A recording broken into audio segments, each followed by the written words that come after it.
స్వాగతం.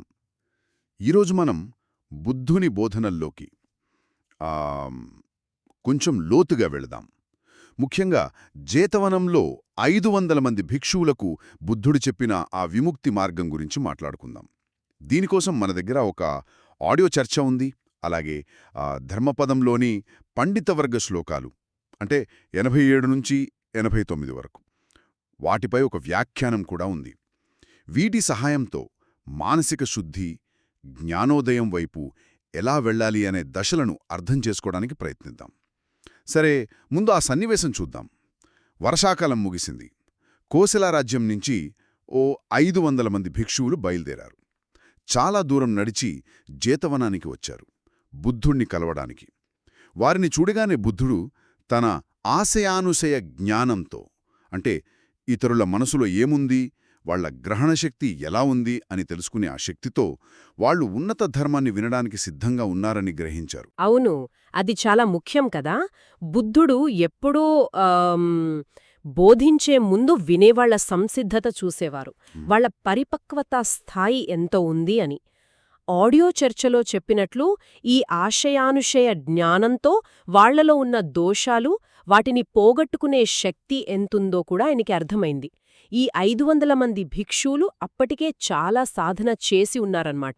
మార్ధఫలాలు పొందడానికి దగ్గర్లో ఉన్నారని గుర్తించారు. అందుకే నేరుగా గంభీరమైన విషయాన్ని చెప్పడానికి సిద్ధపడ్డారు.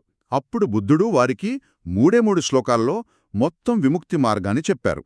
మొదటిది, కంఠం ధమ్మం విప్పహాయ సుఖం భావేథ పండితో ఓకా అనోకమాగమా వివేకే యత్థదూరమం. రెండవది, తత్రాభిరతిమిచ్ఛేయ్య హిత్వా కామే అకించనో పరియోదపెయ్య అత్తానం చిత్తక్లేశేహి పండితో. ఇక మూడవది, ఏసం సంబోధి అంగేషు సమ్మాచిత్తం సుభావితం ఆదానపణినిస్సగ్గే అనుపాదాయ ఏరత ఖీణాసవా జుతిమంతో తేలోకే పరినిబ్బుత. శీల, సమాధి, ప్రజ్ఞ ఈ మూడింటినీ క్రమంగా వివరిస్తాయి. మొదటి శ్లోకం అంటే 87 ముఖ్యంగా శీలం గురించి. కంఠం ధమ్మం విప్పహాయ అంటే చీకటిని వదిలేయటం, అంటే తప్పుడు మార్గాలు, కలుషితమైన నడవడికలు పూర్తిగా వదిలేయటం. వ్యాఖ్యానంలో tainted views and questionable ways of behaviour అన్నారు. అంటే ఊరికే చెడ్డ పనులు మానడమే కాదు, తప్పుడు అభిప్రాయాలు, దృక్పథాలు కూడా వదిలేయాలి. ఓ అలాగా, అంటే కేవలం చేతల స్థాయిలోనే కాదు, ఆలోచనల స్థాయిలో కూడా మార్పు రావాలన్నమాట. తర్వాత ఓక అనోకం ఆగమ్మా అంటే ఇంట్లో ఉండే సుఖాలు, సౌకర్యాలు వదిలి భౌతిక బంధాలు లేని సన్యాస జీవితంలోకి వెళ్లడం. వ్యాఖ్యానం చెప్పినట్టు తెలిసిన సౌకర్యాల నుంచి తెలియని ఒక త్యాగ మార్గంలోకి అడుగుపెట్టడం. అవును, అదే సమయంలో సుఖం భావేథ అంటే స్వచ్ఛమైన, విముక్తికి సాయపడే ధర్మాలను, మంచి గుణాలను పెంచుకోవడం, చీకటిని వదిలి వెలుగును పెంచుకోవడం లాంటిదన్నమాట. ఇది నైతిక ప్రవర్తనకు, అంటే శీలానికి ఒక బలమైన పునాది వేస్తుంది. ఆడియో చర్చలో కూడా ఇదే చెప్పారు కదా, ముందు మంచి జీవితం, శాంతిగా ఉండటం అలవాటు చేసుకోవడం చాలా ముఖ్యమని.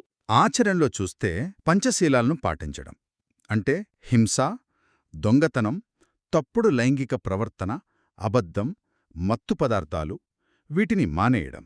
ఆడియోలో అన్నట్లు ఇవి 5 లేకపోతే సమాజంలో చాలా గొడవలు, అశాంతి తగ్గిపోతాయి. నిజంగా ఈ పునాది లేకుండా నిజమే, ధ్యానం, జ్ఞానం అనే పై అంతస్తులు కట్టలేం కదా.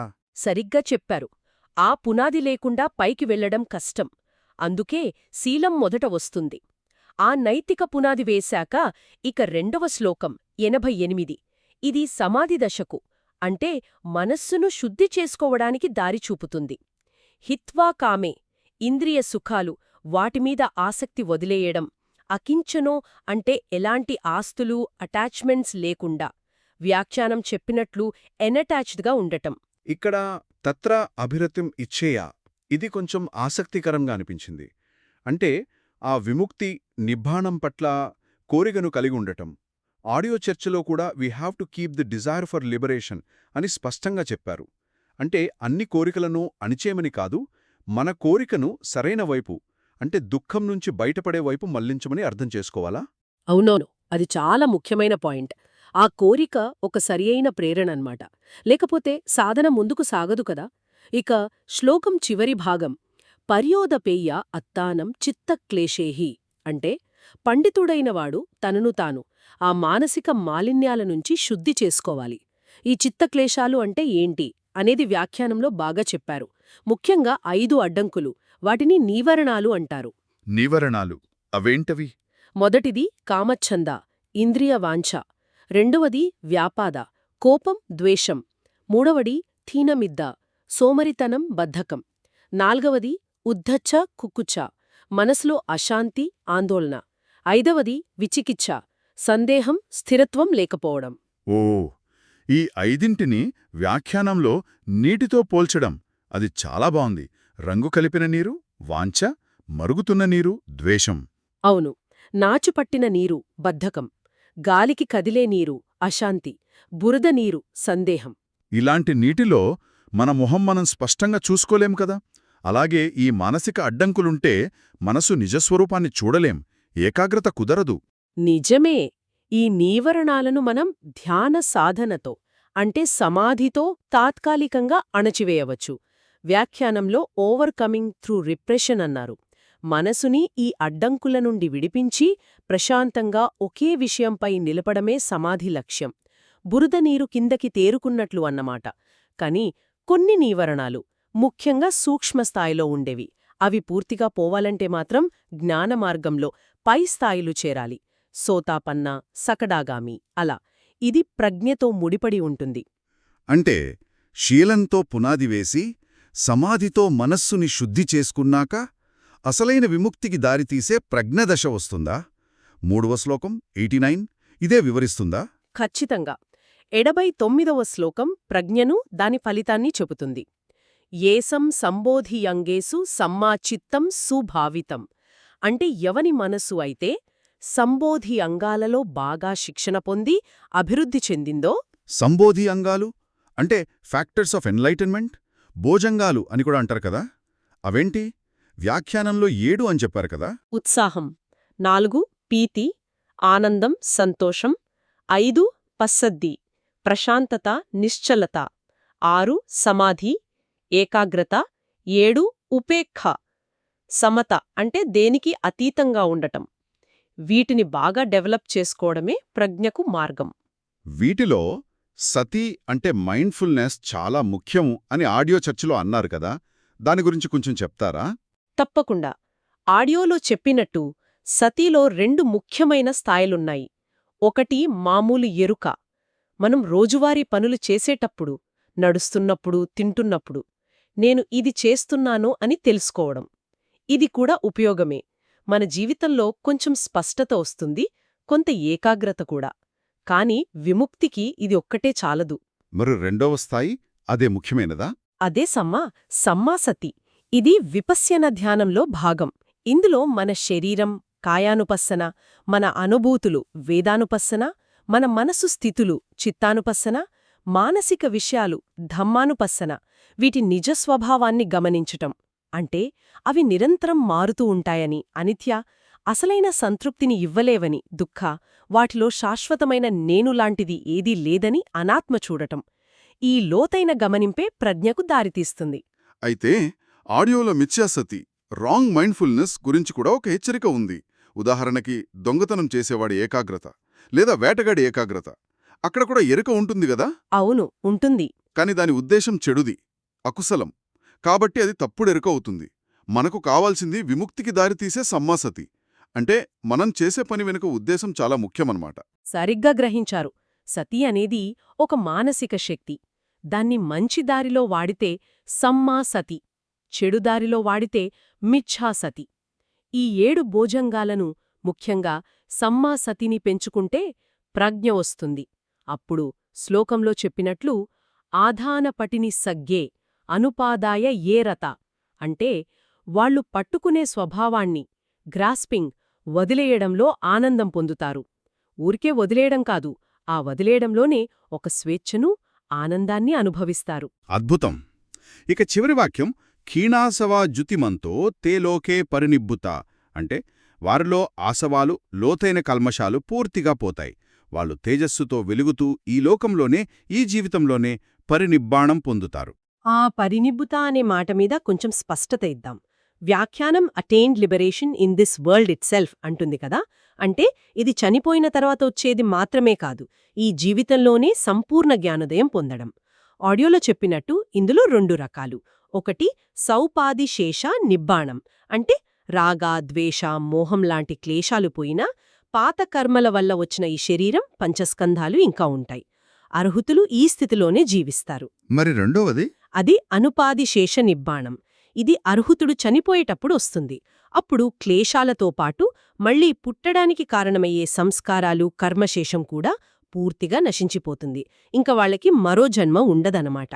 వ్యాఖ్యానంలో బుద్ధుని మహాపరినిబ్బాణం గురించి చెప్తూ ఆయన వివిధ ధ్యాన స్థాయిల్లోకి వెళ్లి చివరికి 4వ ధ్యానం నుంచి బయటకు రాగానే పరినిబ్బాణం పొందారని ఉంది. ఇంతకీ ఈ 3 శ్లోకాలు చెప్పిన మార్గంలో వెళ్తే ఈ జన్మలోనే దుఃఖం నుంచి విముక్తి సాధ్యం అని బుద్ధుడు హామీ ఇస్తున్నారన్నమాట.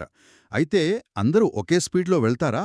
ఆడియోలో తామర పువ్వుల ఉపమానం చెప్పారు కదా. అవును, ఆధ్యాత్మిక పరిపక్వతలో తేడాలుంటాయి. బుద్ధుడు లోకాన్ని చూసి కొందరు తామర పువ్వులు ఇంకా బురదలోనే ఉన్నాయని, మార్గం తెలియనివాళ్లు, కొందరు నీటి మధ్యలో ఉన్నారని, సాధన చేసేవాళ్లు, ఇంకొందరు నీటిపైకి వచ్చి వికసించడానికి సిద్ధంగా ఉన్నారని, జ్ఞానోదయానికి దగ్గరగా ఉన్నవాళ్లు గ్రహించారు. వాళ్ల పూర్వజన్మల సంస్కారాలు, ఈ జన్మలో చేసే ప్రయత్నం, పట్టుదల, వీటిని బట్టి కొందరు సిద్ధంగా ఉన్న తామర పువ్వుల్లా ఒక్క వాక్యం విన్నా కొద్ది రోజుల సాధనతో ఒక్కోసారి ఒక్క క్షణంలో కూడా జ్ఞానోదయం పొందవచ్చు. మరికొందరికి ఎక్కువ టైం పట్టొచ్చు, ఎక్కువ కృషి అవసరం కావచ్చు. కాని మార్గం మాత్రం అందరికీ ఇదే. ఇంతకీ ఈ పునర్జన్మ చక్రం, ఈ సంసారమనే ఇల్లు కట్టడానికి మూల కారణాలేంటి? వాటిని తీసేస్తేనే కదా విముక్తి? స్పష్టంగా చెప్పారు. ఈ భవమనే ఇల్లు కట్టే 2 మేస్త్రీలున్నారు. అవిద్య, అజ్ఞానం, మరియు తణ్హ, తృష్ణ అంటే కోరిక.